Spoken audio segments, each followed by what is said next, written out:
concern for the victims, their families, all their fellow students and their professors. He's expected to stay along those lines. He's going to be talking now. They moved the speech up about 4:05. He is inside right now. We expect to hear from him very soon.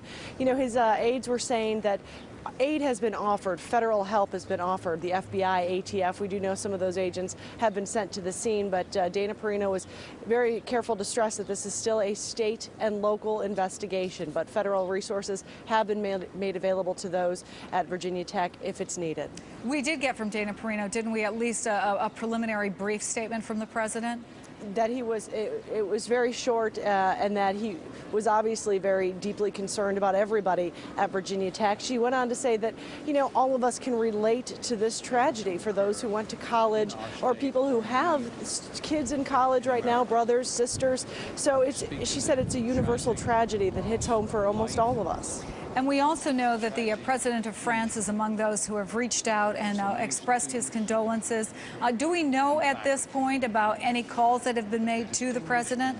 No, she spoke about 12:30 this afternoon, and she said it was a little premature to ask about whether or not he might be traveling to Virginia Tech to talk to the families and the victims. So she said still too early to say that. At the time, they weren't sure that the president was going to talk, but as this death toll has continued to climb, we started hearing the president would talk. It was supposed to be at 4:15. Now we're hearing it's been moved up to just a minute or so from now. All right, we will have that. A moment of silence was observed on the floor of the House of Representatives, and now John Warner of Virginia is on the Senate floor. Let's listen briefly to his comments. Served in this institution for many years and served in many other posts of public service in my lifetime. This tragedy is an incomprehensible situation, incomprehensible, senseless act of violence. In time, be it days or weeks, Americans will learn more about the circumstances of today in Blacksburg, Virginia. For now, however, and forever after, our hearts and our prayers are with the victims, their families, and the other students and faculty at Virginia Tech, and indeed their families. Virginians are proud of this historic university. I've known it all my lifetime, and how it has served our state and nation for nearly a century and a half as an exemplary institution of learning, one that's contributed many fine young men and women to the armed forces of our United States.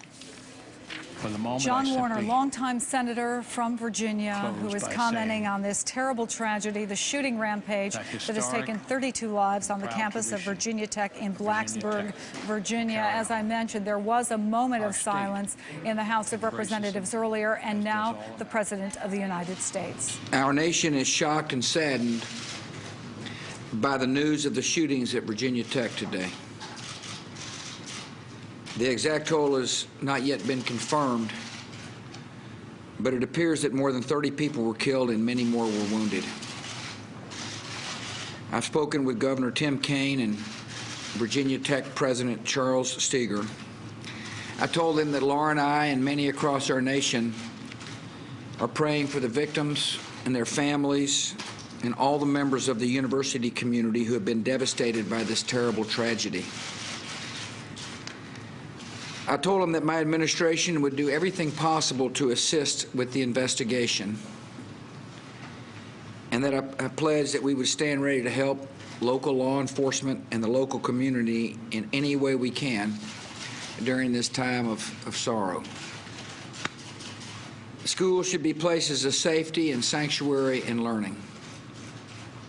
When that sanctuary is violated, the impact is felt in every American classroom and every American community.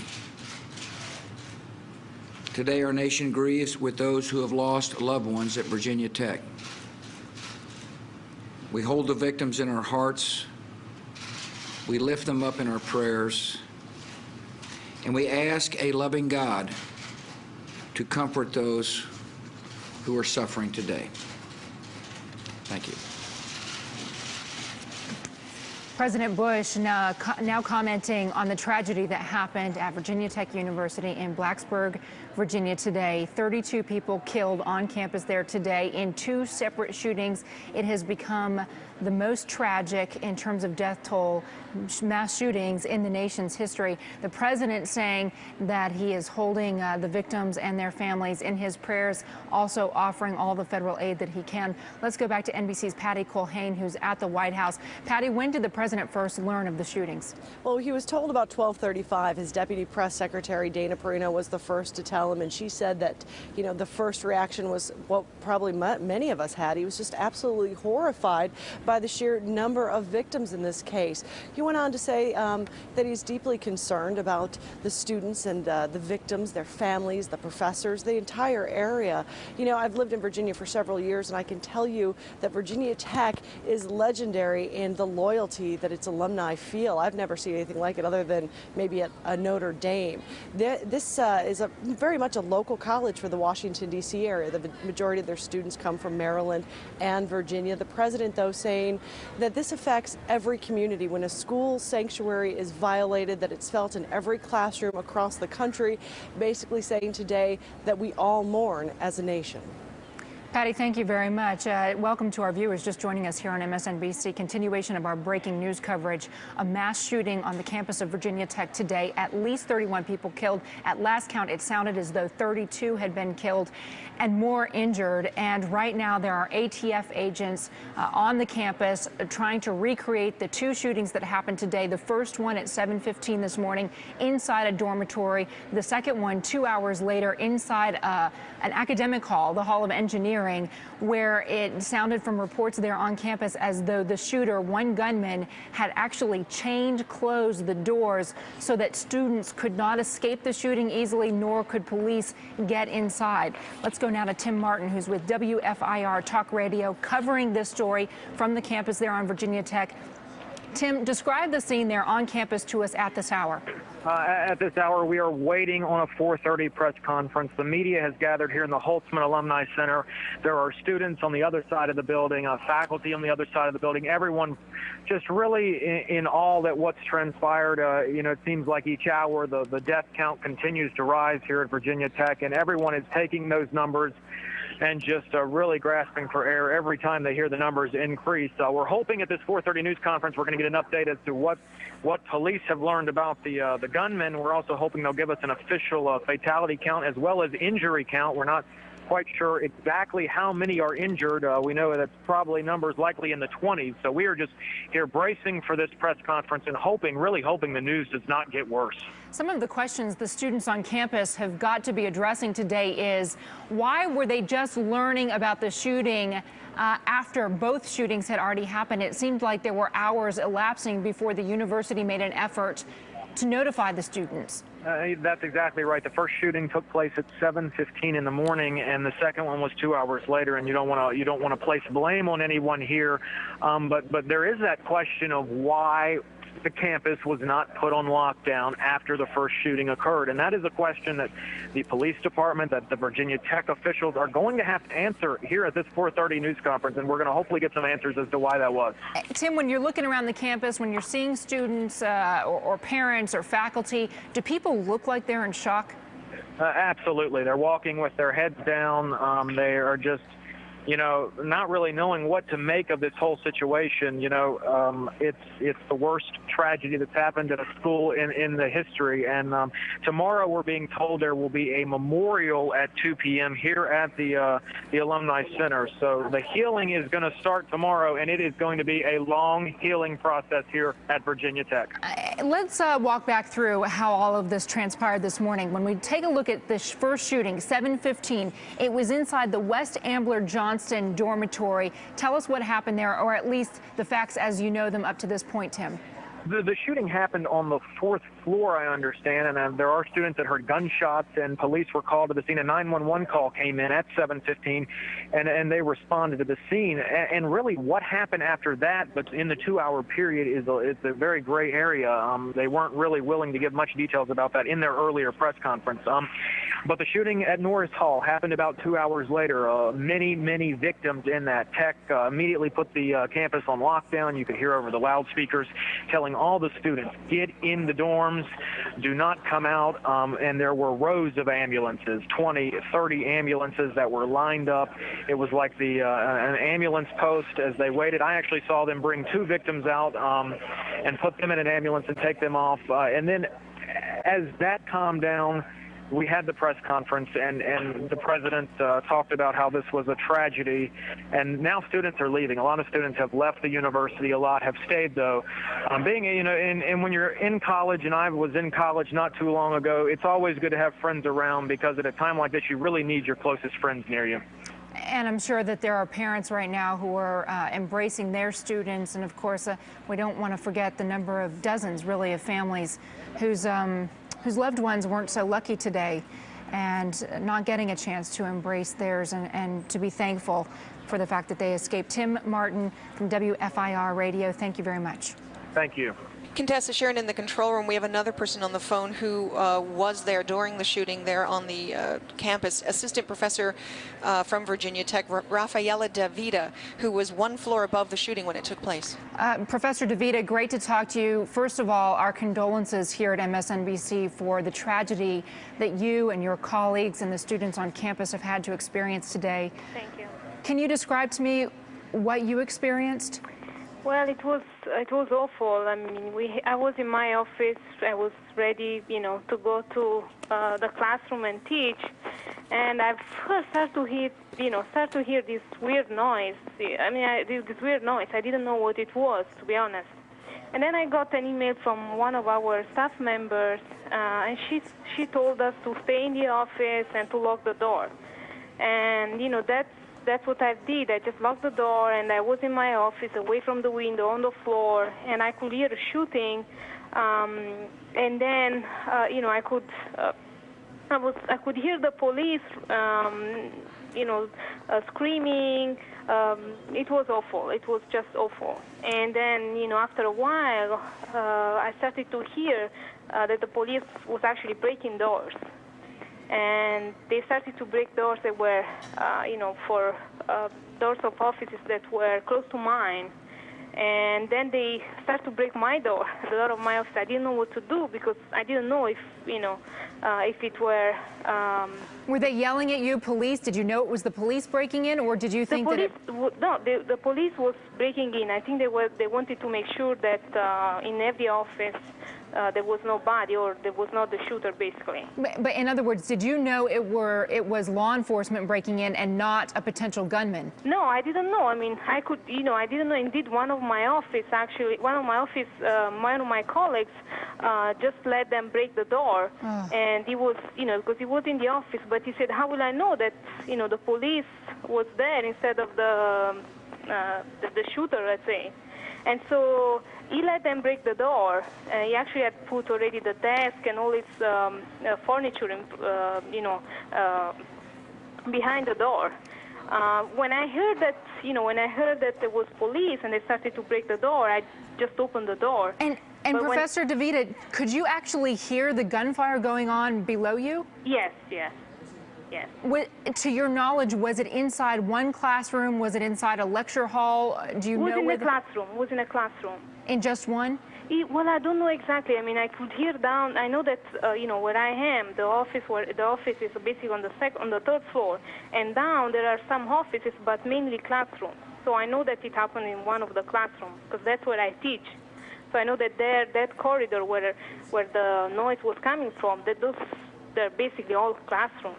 When you were finally able to leave your office, once the police had broken in the door, how long did it take you, actually, once they broke in, For them to tell you could leave? Yeah, but what happened is basically they started to break the door, and then I decided to open the door because I thought, okay, so if it's the shooter, it's going to open anyway. If it's the police, they are better open. So I opened the door, and then I see, like, I don't know, 10 policemen all with a gun against me. And so I guess, like, they just told me, like, you know, raise your hands, and they checked me, and then they escort me to towards, let's say, the library. When you say they checked you, do you mean that they patted you down? No. They just saw that I didn't have anything with me. Right. And they say they made sure that I was okay, and then they just escort me to the library. I just want to update our viewers on what we're seeing. Here's video from earlier, just coming into us at MSNBC from the aftermath of this shooting on Virginia Tech. We know at last report, 31 students reported dead, maybe as many as 32. We are waiting for an update from university officials. And in fact, if we put up that live shot, we can see the room where they're preparing for this news conference right now, and we're going to bring you that news conference when it happens. They're working on out a few technical bugs, I'm being told, so that we can bring you that news conference when it happens. With me on the phone now is Assistant Professor Rafaela DeVita. Professor, given the fact that this happened in the engineering hall, am I to understand you are a professor of engineering? Yes. Tell me, when you left your office, what did the building look like? Well, I could not see anyway. I was scared. I just ran through the stairs, and I went outside. So the only things I've seen from my office to the library is just the stairs. I could not see anything else.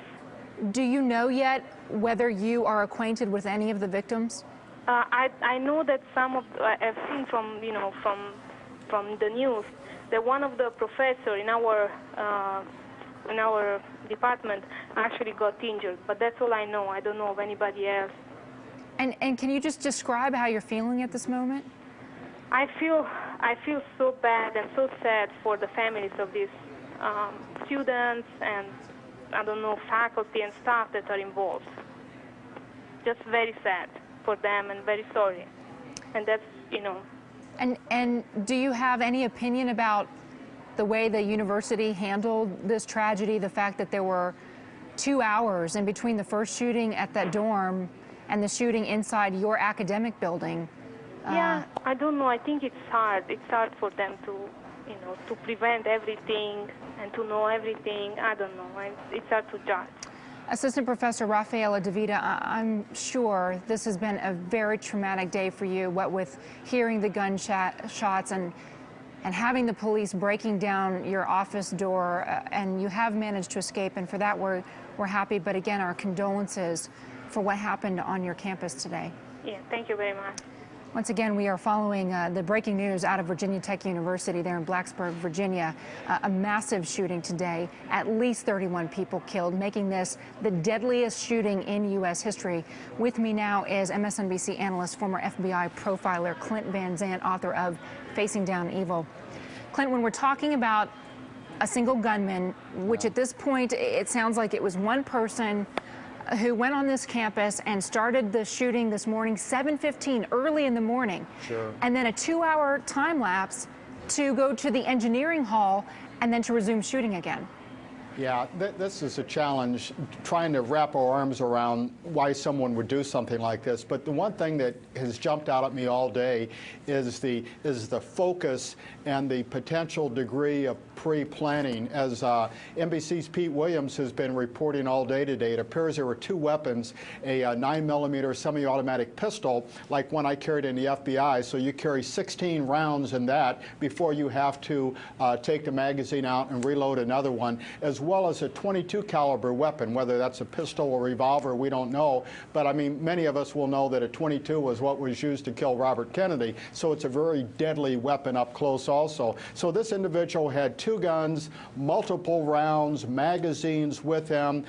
Pete Williams had reported that he had a chain to chain the door. Now, whether that was to keep his victims in or to keep law enforcement out or a combination thereof, we don't know. But all of that said and done, Contessa, this is someone who it appears had planned this. This guy didn't just roll out of bed this morning and say, I think I'll go commit the worst act of violence on campus that's ever been committed in the United States. He planned on this. He assembled the implements to do it, and he had the anger, the rage, the frustration, but more important, the focus and the shooting skills to carry this out today. You know, I know that there's going to be a lot of focus on the details of this shooting, but the one that is just jumping out at me and has from the moment it was revealed that there was a 2-hour time lapse in between the 7:15 shooting and the 9:15 shooting, and not only a time lapse, but a distance lapse as well. I went to the campus maps. I looked at where these two shootings happened, and they're in essence across the campus from each other. It appears that the shooter would have had to go right across, one would assume, on a very busy Monday morning, right across the main college quad. Yeah, he would have had to, again, realize he's got 2 handguns. So these are 2 weapons that, you know, I could stick in my 2 back pockets, put my jacket over, put my hat over my head, and walk across campus, blend in with 26,000 students, and it wouldn't be apparent that I was a gunman. Do you think that they were looking for a gunman at that point? Was there a massive manhunt on? You know, there was a confusing aspect of this morning, Contessa. We started out reporting that gunmen had been arrested. Student reporters were saying that an individual had been arrested, had been taken away in handcuffs. That, for example, may have been picked up by everyone in law enforcement, and perhaps they made the erroneous assumption that the gunman was in custody and there was no need to lock down or put the word out across campus because they already had someone in tow. If that's not the case, then I think this university and every university has to say, when we have this many students and this many buildings, how do we get the word out and how do you shut down an entire campus? All questions that I want to get to in the time that we have ahead. We're going to take a quick break here, but again, just to update you, if you've just joined us, we continue our breaking news coverage from Virginia Tech's campus where a massive shooting happened today, at least 31 killed. We're waiting on an update from university officials.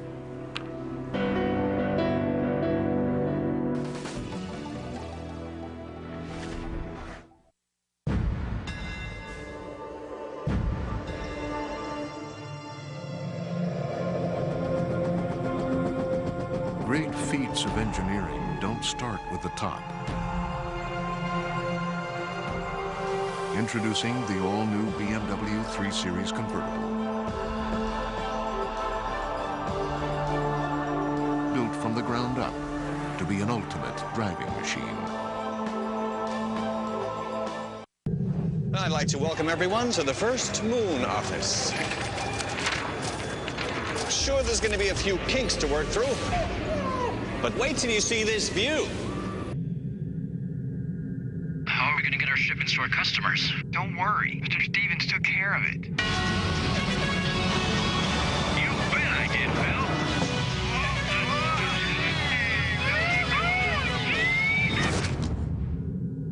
Phil. Phil? Come on.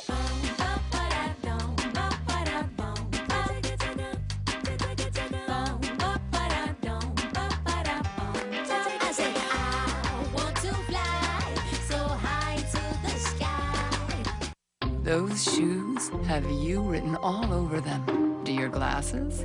Find the groovy, smooth, flirty, make you feel like $1,000,000 glasses. Find the glasses that fit you. LensCrafters. Open your eyes. I've had several people come into the stores that I've gone over the Medicare plans with, and I always try to tell the senior citizens to get their families involved.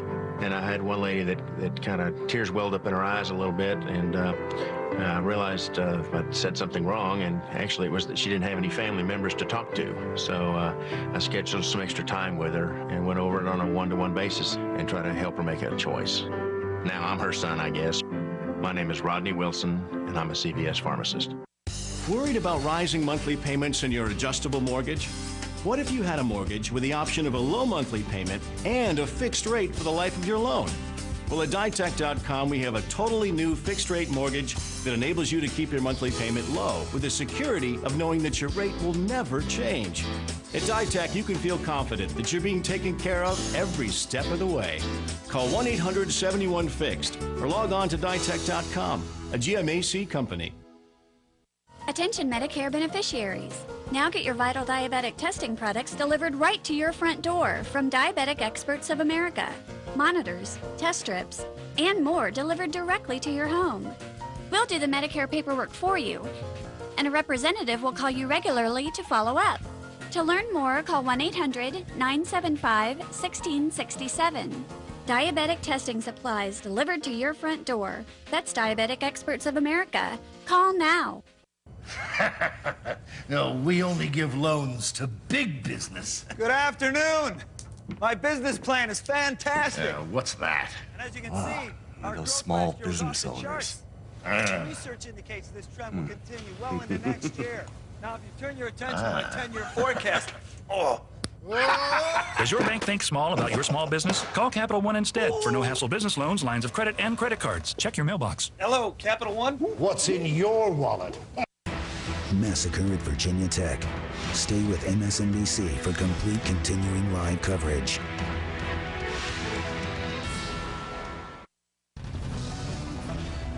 And she's like probably my best friend at school, and nobody had heard from her, and the first thing that people were doing was just asking where she was. So I tried calling her, texting her, and there was no information coming from the cell phone, which obviously was in the room. So, but we have not heard any information that she's been evacuated, whether she's still in a building. You can imagine the confusion and the questions that erupted on the Virginia Tech campus today once word started leaking out about this shooting that happened. The first one in a dormitory at 7:15, the second one inside the Hall of Engineering called Norris Hall there on campus at 9:15. At this point, more than 30 people were shot and killed. Reuters is reporting 32. The NBC affiliate there is reporting 31. We are hoping to get official confirmation from university officials coming up. With me now is Dr. Ronald Stevens, who's the executive director of the National School Safety Center. And Ron, we appreciate talking to you today, especially because it just seems like college campuses are supposed to be safe. What does this story say to you about the organization that happens on campus, the preparation for this kind of a tragedy? Well, it suggests to all of us that every school, campus, or university needs to be prepared to deal with violence. And some of the violence that we've been unfortunately rather accustomed to at the high school level is now graduated to the university. And so it is a reminder that we are not immune from that, and that it's important for schools to take a new set of measures to address these kinds of incidents. You know, it's interesting because the Montgomery County School District, the one that would have had K through 12 schools, sent a note home to parents today saying as soon as they got word that a shooting had happened on Virginia Tech's campus, they locked down their campuses. In other words, children were not even allowed to leave their classrooms, much less leave the building. And yet on Virginia Tech's campus, the second shooting happened 2 hours after the first one, and students weren't notified that a shooting had even happened until after the second one had already happened. And they were sent out by emails. Is there a system in place on most university campuses that stands for alerting the students to say, hey, don't come out of your dorm rooms, this is a massive lockdown? Most university campuses, in my view, are probably woefully behind on this issue, and it is a reminder that there is a need to develop some good communication plans, because clearly in Montgomery County public schools, they are and have been identified as one of the best prepared K through 12 systems anywhere in the country. And so this is a case where I think there's a lot that can be learned from the middle, elementary, and K through 12 systems at the college and university level. For instance? Well, for instance, it is clear that schools are going to have to develop much better communication systems, much closer working partnerships with law enforcement, so that when a crisis like this happens, this is not the first time that the institution is having to meet or greet the law enforcement personnel, and also to work closely with students, because for the most part, Even as we look at some of the shootings that have occurred throughout our K through 12 system, shooters don't come onto a campus and just start pulling the trigger of a gun. There's been some early warning signs somewhere, and I would say that this suggests a great need to take a look at what some of the early warning signs might be, to have some good rumor control and threat assessment protocols in place to utilize at the university level as well as in the K through 12 systems. Ron Stevens, it's great to talk to you. Thank you for sharing your expertise today. You're welcome.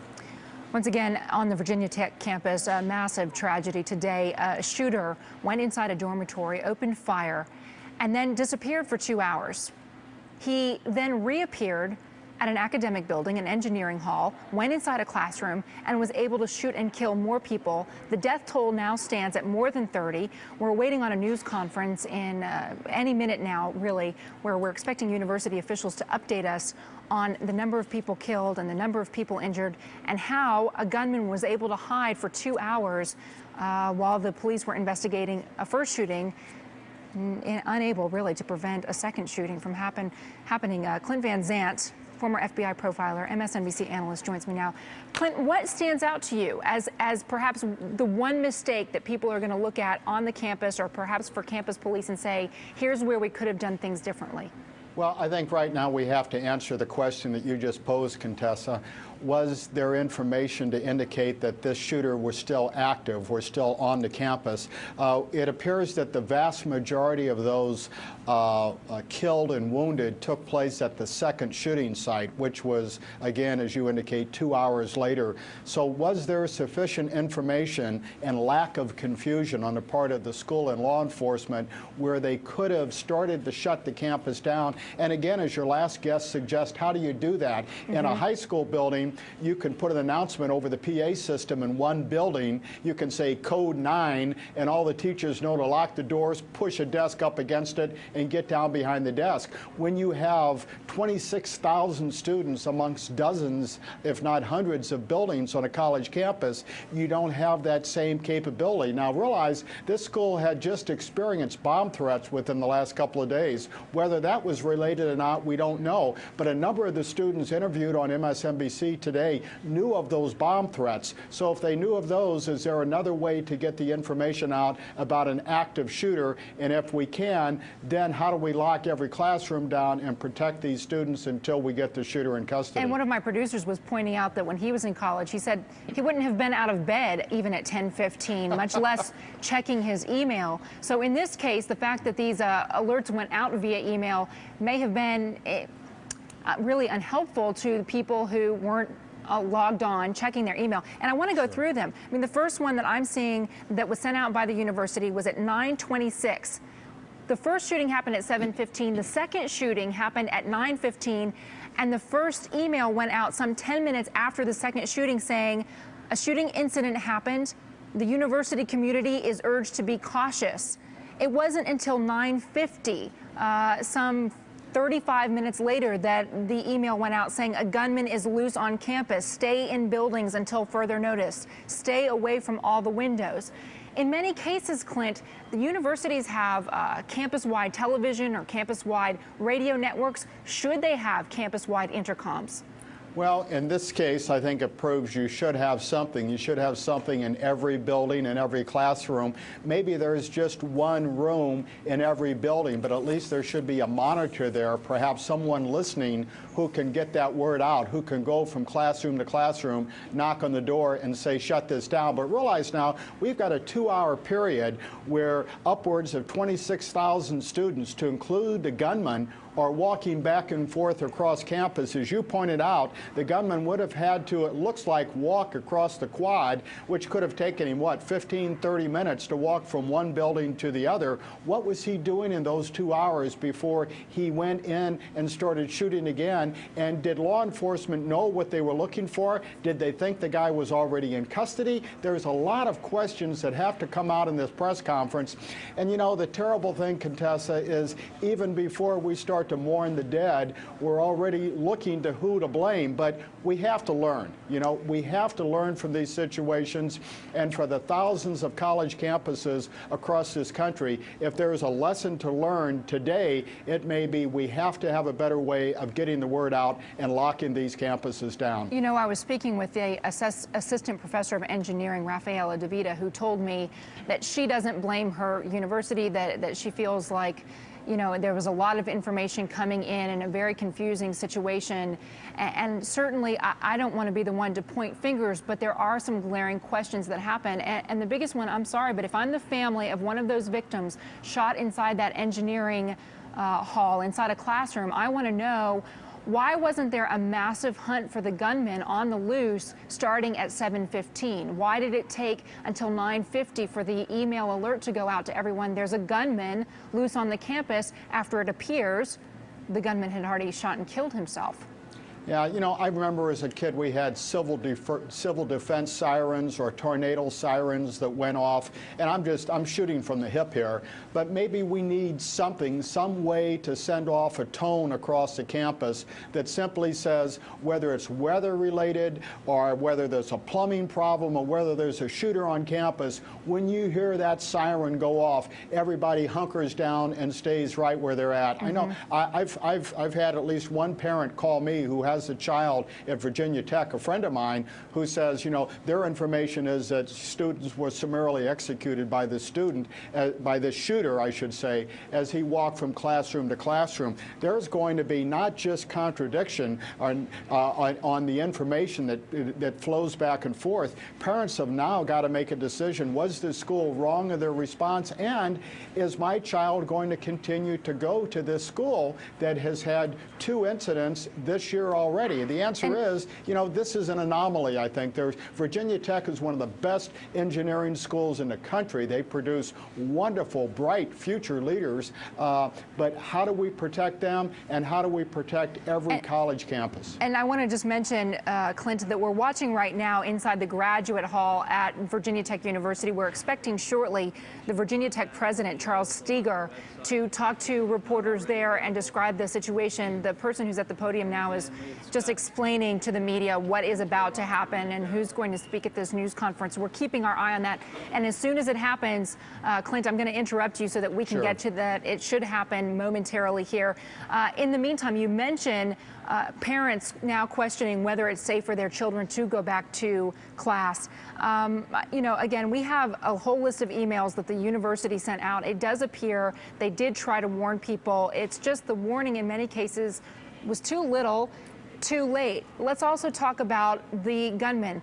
I've just received a note from Pete Williams saying that investigators are having a hard time identifying the shooter. For one thing, he wasn't carrying a cell phone. He wasn't carrying identification. An initial check on his fingerprints has turned up nothing. And they say because he shot himself, his face has been disfigured, and it makes it hard to recognize him even if people were familiar with who this person was. Yeah, I think that's going to be the question now. We know he's described as an Asian male in his early 20s, so as an investigator, that helps me narrow down the population group that I have to look at. But we're still going to have to say, is this individual, was he a current student, a former student, a boyfriend of somebody on campus? But the bottom line is, Contessa, he knew what he was doing. He was focused. He knew his way around that campus. He knew his way around guns. He had made up his mind he was going to do this, and he acted out today. So there's a history there. We just have to find it. It may be that we link him back because of the weapons, the serial number of the weapons. If we can identify who purchased that weapon, and that's what ATF is doing right now. Assuming that the person purchased the guns legally, because as we know, an illegal purchase may not have any record anywhere. Sure, illegal purchase, a stolen gun, something like that. So our best hope right now is that we're able to trace either the gun, the ammunition, the clothing he's wearing, something like this. This shooter has got a name, he's got a background. It looks like it's just going to take us a little longer to put it together. Look, a 9mm handgun, a .22 handgun, these are not guns that are hard to get your hands on. No, I mean, one of the more popular guns in the country is a 9mm. 22s are a dime a dozen. You can get these any place. So, you know, you can get very well-made guns, Sig Sauers and Smith and Wessons, or you can get crummy, you know, these Saturday night specials that are still out there. We don't know what this guy had, but again, he has killed, wounded, and injured, it appears, at least 60 students. So, you know, people may say, well, gee, this guy was crazy. Well, you know, I'll leave that up to the psychiatrist to figure out whether he was crazy and maybe or not just students, but also it potentially could include faculty, staff, and perhaps other bystanders. We don't have a breakdown yet of who was killed in this shooting, who was injured.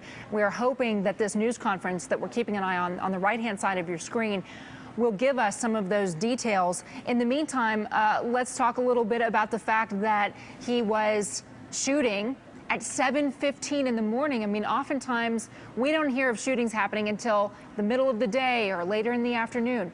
What does it tell you, Clint, that he was out there at 7:15 in the morning? Yeah, this appears to be a man who had made up his mind that he was going to do this today. Now, whether his first victim was someone that he had actually went after, whether he knew either, I've heard it mentioned that a resident assistant or a female student or someone was one of his early victims. If he had made up his mind he was going to go find that victim and find them in the dormitory before they left for class, and then everything else flowed downhill, that's going to be part of the investigation. And what's the relationship, if any, from his initial victims, Contessa, to the victims 2 hours later? What took him across that campus to that specific academic building and that specific classroom where we're told he shot the professor and then started shooting students and then perhaps moved down the hall to another room to continue his Columbine-like shooting? And can you imagine, this is an institute of higher learning, a place where students go to prepare for their future. And in 2 hours today, a lone gunman managed to rip away the futures of at least 30 people and perhaps more. We're waiting to get the update on that. This has, of course, the news has reached around the country, and even the president spent a moment talking to reporters about his thoughts. Laura and I and many across our nation are praying for the victims and their families and all the members of the university community who have been devastated by this terrible tragedy. And perhaps it's for one thing, the numbers alone. I mean, staggering to hear that this is now the deadliest shooting in U.S. history. You know, these are the numbers that we have to deal with every day that relate to suicide bombers in Iraq. And we sit and shake our heads wondering how could that carnage take place, you know, thousands of miles away. Well, here it took place in this idyllic little community in Western Virginia, but at the same level of destruction and loss of human life. And if you look at the multiplication factor, every student on that campus is affected, every parent, every future parent, faculty, staff. I mean, this guy, if he went out wanting to go out in a psychological bang, he did it, but he has scarred tens of thousands of people for the rest of their lives. And it appears now, Clint, that we are keeping our eye on the university president coming in here at Virginia Tech University. The president's name is Charles Steger. Already spoke to the media once today to give a confirmation that indeed the shootings had happened. At that point, they said 22 people killed, and there was a collective gasp because the reporters had been told up until that point that there was only one victim. Now it appears the death toll stands at least 30 and potentially more. And once again, just keeping an eye here for when the university officials talk to media. Let's listen. My name is Larry Hanker. I'm Associate Vice President for University Relations. We will begin this briefing with a short statement by President Charles Steger. After that, all the individuals will be available for a comment. President Steger will identify them in his opening comments. We will stay here as long as you need. We will stay here as long as you need for us to stay here. And then afterwards, I will be available for comment. Obviously, there's an awful lot of you, and there's one of me, so I would recommend that we try to get as much as we can accomplished in this press briefing today. President Charles Steger, President of Virginia Tech. Thank you, Larry. Let me note to you all that just a few minutes ago I spoke with President Bush, and he conveyed his concern and condolences from everyone in Washington and offered all the help that they could possibly provide. I've also spoken on 2 occasions today with Governor Kaine, who is coming back from Tokyo to be at the convocation tomorrow, and he has declared a state of emergency, which enables us to access significant other assets that may be required in dealing with this tragedy. With me today is the Secretary of Public Service for the Commonwealth of Virginia, John Marshall, and the Superintendent of the Virginia State Police, Colonel Steve Flaherty. Also is the Mayor of Blacksburg, Ron Worden, the Chief of the Blacksburg Police Department, Kim Cranis, and the Chief of the Virginia Tech Police, Wendell Flincham. I want to repeat my horror and disbelief and profound sorrow at the events of today. People from around the world have expressed their shock and their sorrow and endless sadness that has transpired. I'm really at a loss for words to explain or to understand the carnage that has visited our campus. I know no other way to speak about this than to tell you what we know, and let me do that now. It is now confirmed that we have 31 deaths from the Norris Hall, including the gunman. 15 other victims are being treated at local hospitals in the Roanoke and River Valleys. There are 2 confirmed deaths from the shooting in Ambler Johnson Dormitory, in addition to the 31 at Norris Hall.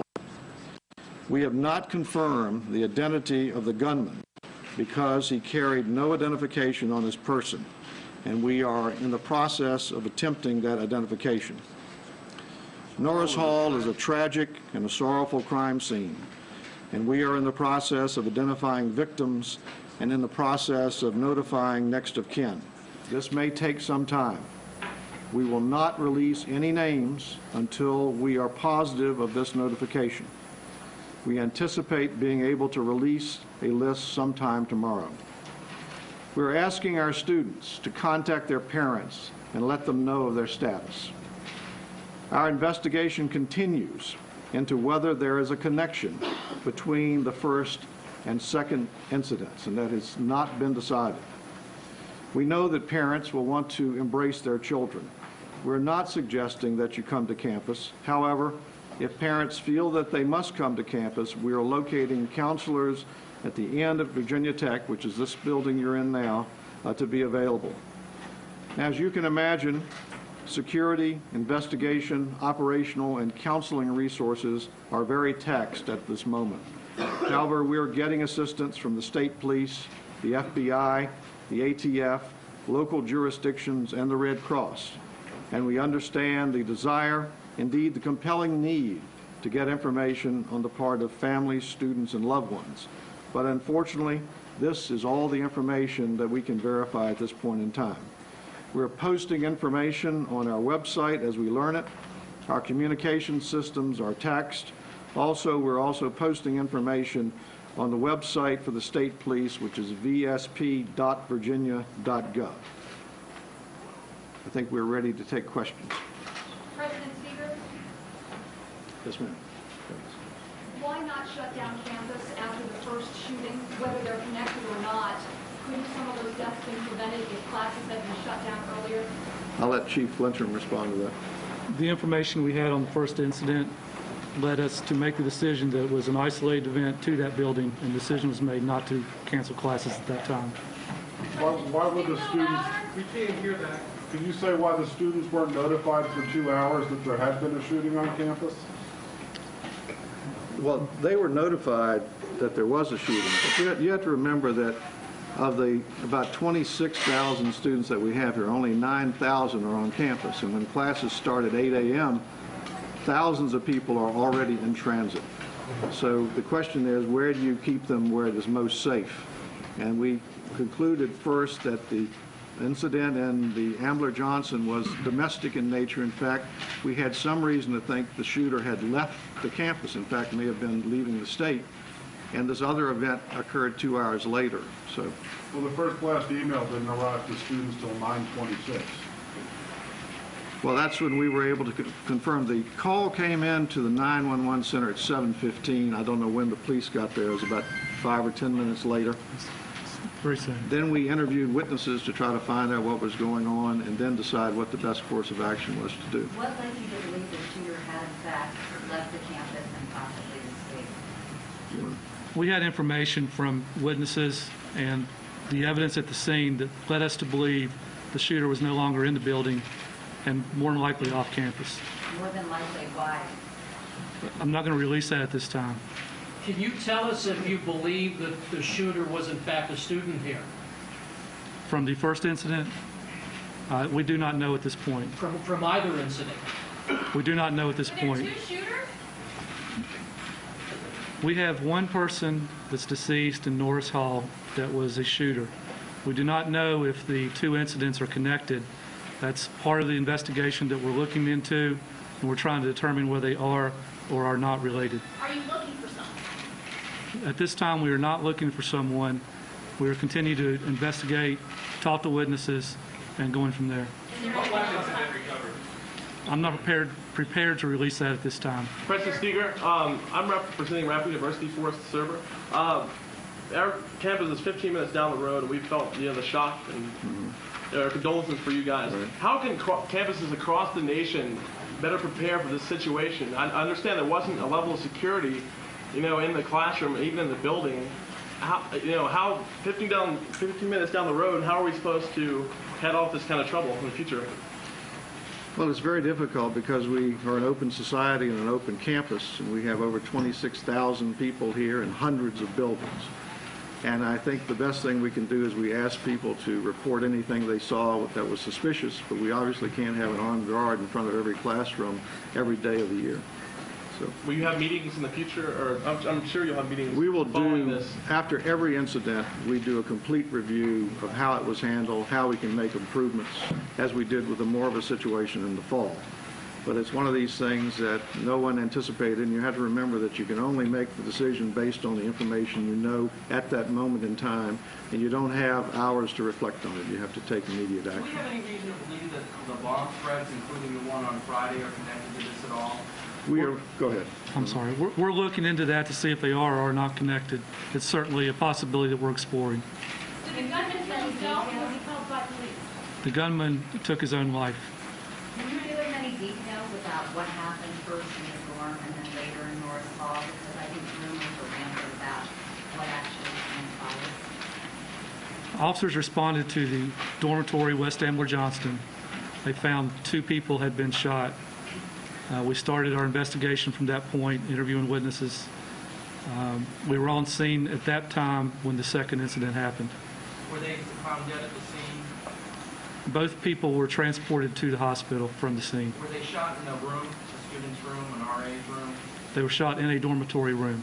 You said it was domestic in nature. Can you elaborate on that? No, I didn't say it was domestic in nature.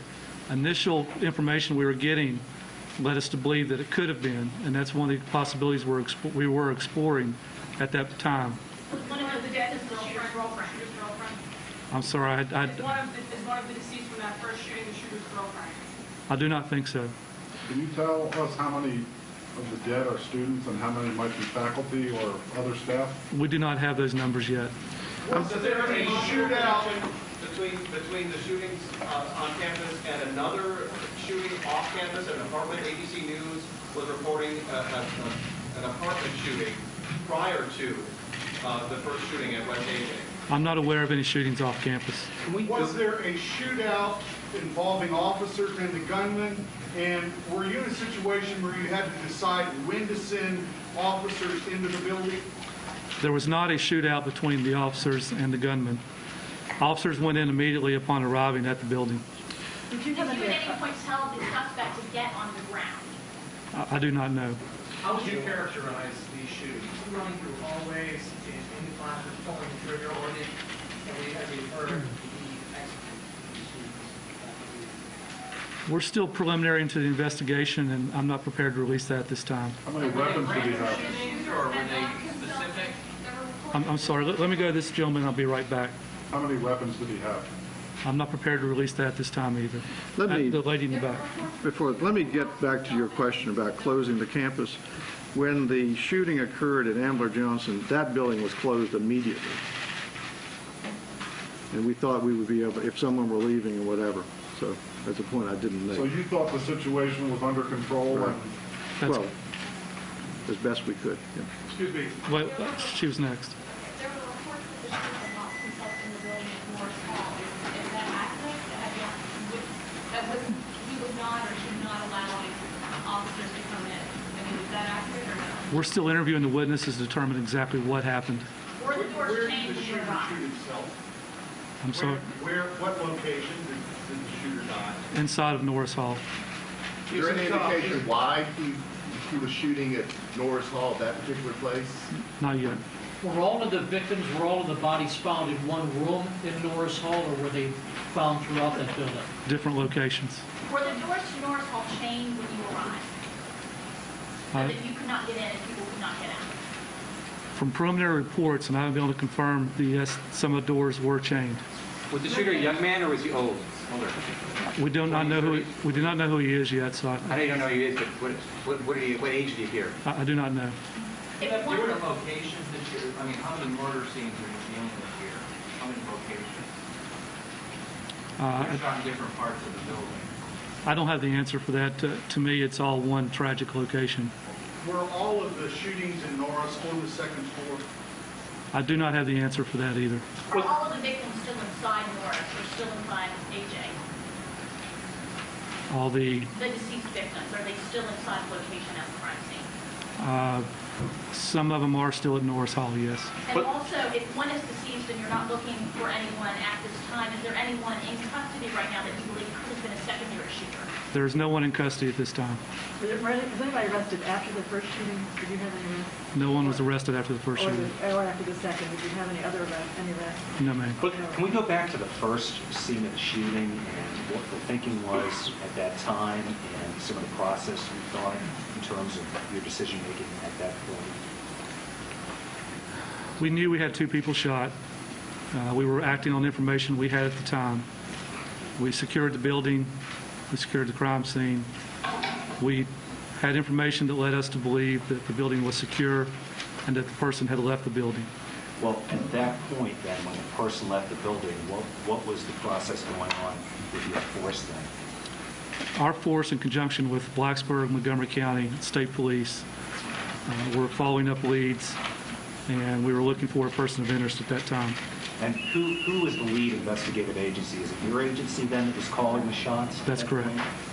If you don't believe that you can't automatically link the two shootings, then are you actively looking for a suspect in the first shooting? We were actively working the investigation to determine whether the two are or are not related. You were or you are? We are. Was there any opposition by the police, the students, to the shooter? I mean, it seems to me like if I was in the room, somebody was shooting, I would tackle the person. You know, if I was going to die, I might as well do it fighting. Was there anything like that went on? Again, we're still interviewing witnesses to try to determine exactly what happened. Chief, dealing with the doors that were chained, were they chained from the inside or the outside? Inside. Was the shooter surrounded by officers when he took his life? I do not know exactly that answer. Does the university ever change doors in buildings, or is that unusual? No, that is unusual. Were the chains already on the doors, or is it something that the shooter brought in? I do not know. In between the time of the two shootings, there was a space of about 2 hours. Did you hear any reports of anything suspicious happening? No. So it went from point A to point B. That's correct. And what was your reaction when you heard about the second series of shootings?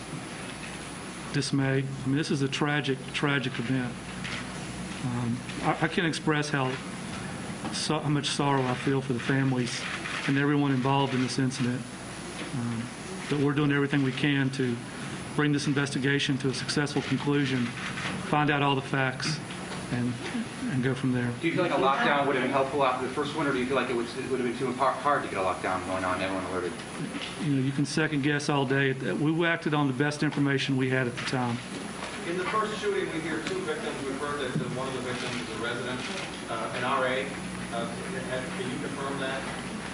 I really don't know if the family has been notified, so I'd rather not comment on that. At what point were officers contacted trying to investigate the case? immediately. What kind of weapons were you using? President Steger, Yeah. could you talk about the very difficult process of notifying these families, what that process is and how Right. it's going?